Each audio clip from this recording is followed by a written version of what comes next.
Live from the Carl Chevrolet Studios in West Des Moines, this is Iowa Live. Welcome back to the program, everybody. It is time to say hello to Professor Jeff Stein in Waterloo. Hello, Mr. Stein. Lou, good morning. Always good to talk to you, sir. Well, great to talk to you as well, and time to teach people a little bit about something that happened on this day in Iowa history with the installment of the Iowa Almanac.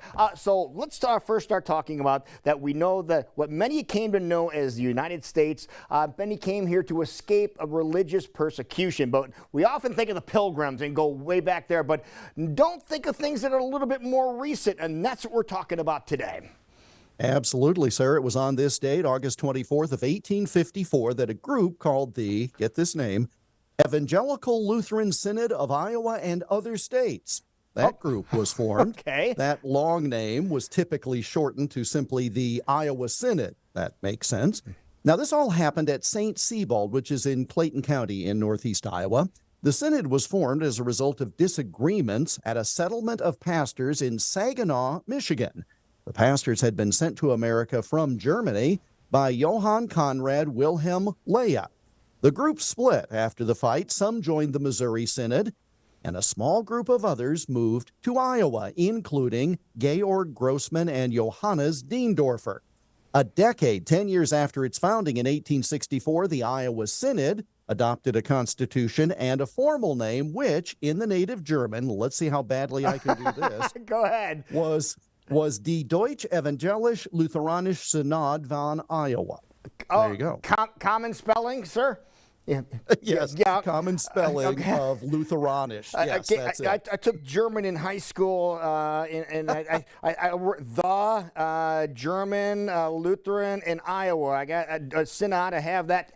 I think shortening it to the Iowa Synod, that was no doubt why they did that. But it grew a lot in the early part of the 20th century, from what we understand.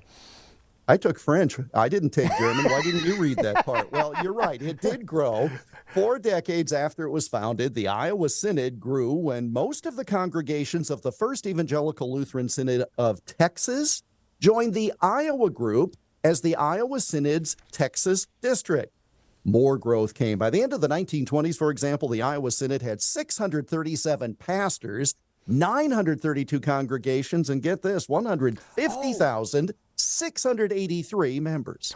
You're kidding? Over 150,000? That is very impressive. That's how many parishioners. That is very, very impressive. That's a large following, but the group saw a lot of growth later as well. Yeah, those numbers were from the 1920s. In 1930, the Iowa Synod merged with the Ohio Synod and the Buffalo Synod, and that formed something called the ALC, the American Lutheran Church.